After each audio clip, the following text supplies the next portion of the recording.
மாவட்டம் மேற்கு தொடர்ச்சி மலைப்பகுதிகளில் ஆண்டுதோறும் கோடை காலங்களில் காட்டுத்தீ பற்றி எரிவது வழக்கம். இந்நிலையில் கோடை காலம் தொடங்குவதற்கு முன்பே மேற்கு தொடர்ச்சி மலைப்பகுதிகளில் தீப்பற்றி எரிய தொடங்கியுள்ளது.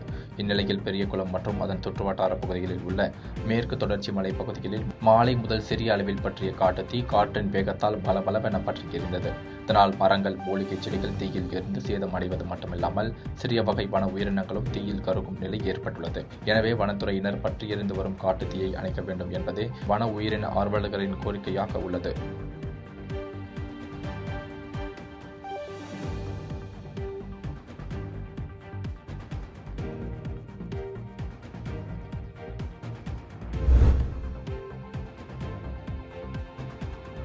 நெல்லை மாவட்டம் ஏர்வாடியை சேர்ந்தவர் பக்ருதீன். இவர் பழனி பாபா அரசியல் எழுச்சி கட்சி கழகம் என்ற அமைப்பில் மாநில இளைஞரணி செயலாளராக இருந்து வருகிறார். இந்நிலையில் காலை முதல் இவரது வீட்டில் பரத் நாயக் என்ற தேசிய புலனாய்வு முகமை அதிகாரிகள் தலைமையில் சோதனை நடைபெற்று வருகிறது. இதனால் அந்த பகுதியில் சற்று பதற்றம் நிலவியது.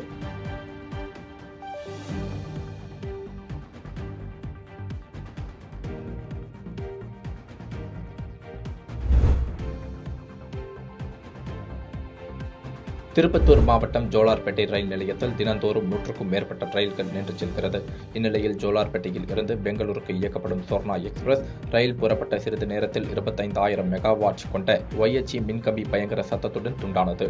இதனால் பயணிகள் அலறி அடித்துக் கொண்டு கீழே இறங்கினர். இதையடுத்து தகவல் அறிந்து வந்த ரயில்வே விபத்து தடுப்பு மற்றும் மீட்புக் குழுவினர் மற்றும் OHE பிரிவு குழுவினர் விரைந்து வந்து மின்கம்பியை சீரமைக்கும் பணியில் ஈடுபட்டனர். இதனால் சிறிது நேரம் அப்பகுதியில் பரபரப்பு ஏற்பட்டது.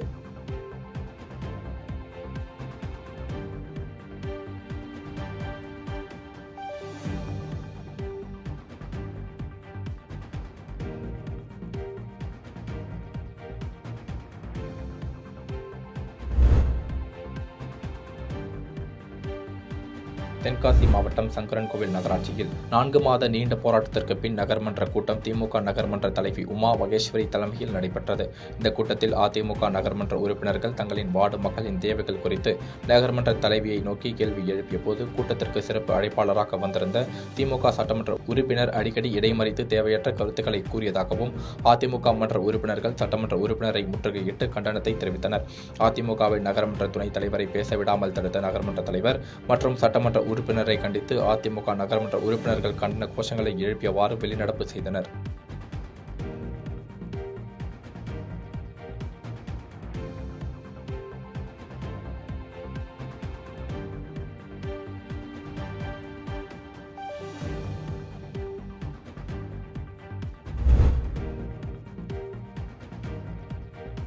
திருச்சியில் கோவை குண்டுவெடிப்பு தொடர்பாக பீமநகர் கூனி பஜாரை சேர்ந்த அஷ்ரப் அலி என்பவர் வீட்டில் தேசிய புலனாய்வு முகாமை சேர்ந்த 3 அதிகாரிகள் சோதனை மேற்கொண்டனர். இதேபோல் கோட்டை காவல் சரகத்திற்கு உட்பட்ட அப்துல் குத்தாஸ் என்பவரின் வீட்டிலும் சோதனை மேற்கொண்டு வருவதாக தகவல் வெளியாகியுள்ளது.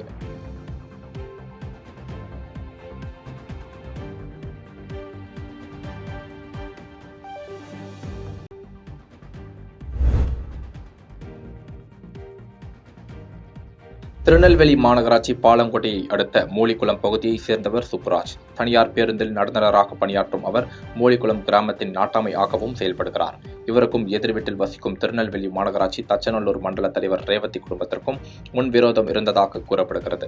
இந்த நிலையில் நேற்று மாலை சுப்புராஜுக்கும் மண்டல தலைவருக்கும் வாக்குவாதம் ஏற்பட்டுள்ளது. வாக்குவாதம் முற்றிய நிலையில் வீட்டில் இருந்த அவரது சகோதரர் சரவணன் உள்ளிட்ட இருவர் சுப்புராஜை தாக்கியுள்ளனர். இதில் பலத்த காயமடைந்த சுப்புராஜ் திருநெல்வேலி அரசு மருத்துவக் கல்லூரி மருத்துவமனையில் சிகிச்சை பெற்று வருகிறார்.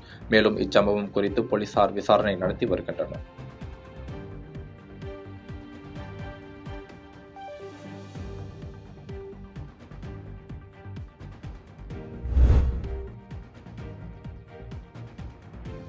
சிவகங்கை மாவட்டம் சிங்கம்புணரி அருகே பிரான்மலை ஊராட்சி ஒன்றியத்தில் 135வது ஆண்டு பழமையான ஆரம்ப பள்ளியில் விளையாட்டு விழா, புதிய கட்டிட திறப்பு விழா, 135வது ஆண்டு விழா என முப்பெரும் விழா நடைபெற்றது. இந்நிகழ்வில் ரூபாய் 28 லட்சம் மதிப்பிலான புதிய கட்டிடத்தை கூட்டுறவுத்துறை அமைச்சர் பெரிய கருப்பன் ரிப்பன் வெட்டி திறந்து வைத்தார். இந்நிகழ்வில் முதன்மை கல்வி அலுவலர் பாலமுத்து, தேவக்கோட்டை மாவட்ட கல்வி அலுவலர் தொடக்க கல்வி செந்தில்குமார் மற்றும் தலைமை ஆசிரியர், ஆசிரியர்கள், பொதுமக்கள் என பலர் கலந்து கொண்டனர்.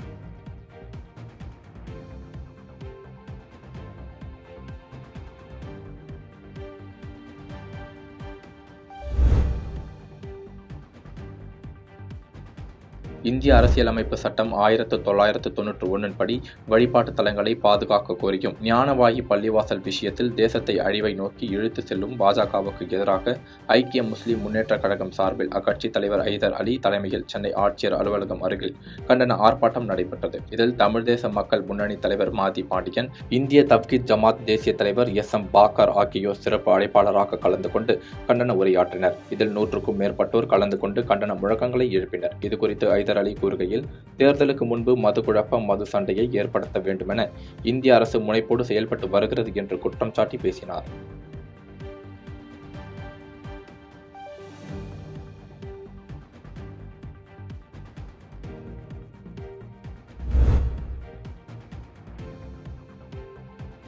கடலூர் மாவட்டம் சேத்தியாத்தோப்பு அருகே குறுக்க ரோட்டில் விநாயகபுரம் கருப்பசாமி கோவில் அமைந்துள்ளது. இந்த கோவிலில் தை அமாவாசை சிறப்பு பூஜையை முன்னிட்டு பல்வேறு தெய்வங்களுக்கு சிறப்பு அபிஷேகங்கள், அலங்காரங்கள் நடைபெற்று மகா தீபாராதனை காட்டப்பட்டது. பின்னர் நிகழ்ச்சியான சிகர நிகழ்வான வந்திருந்த பக்தர்களின் சார்பாகவும் வினோத வழிபாடாகவும் கோவிலின் பூசாரி கத்தி மேல் நடந்து எங்கும் அமைதி நிலவவும் அனைவரது உள்ளங்களில் மகிழ்ச்சி பெருகவும் பக்தர்களுக்கு சிறப்பு தரிசனத்தில் காட்சி தந்து அருளாசி வழங்கினார். விடிய விடிய நடைபெற்ற இந்த வழிபாட்டு பூஜையில் ஏராளமான பக்தர்கள் காத்திருந்து சாமியை வழிபட்டு சென்றனர்.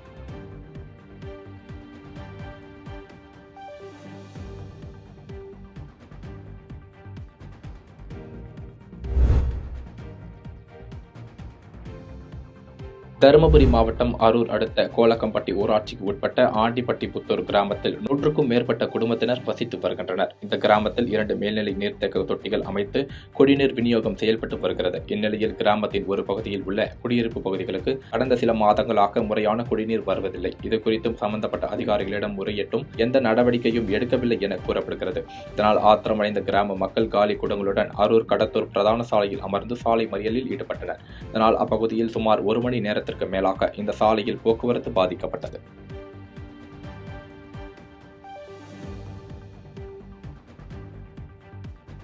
பாதகம் செய்பவரை கண்டால் நாம் பயங்கொள்ளலாகாது பாப்பா, மோதி மிதித்து விடு பாப்பா, அவர் முகத்தில் உமிழ்ந்து விடு பாப்பா.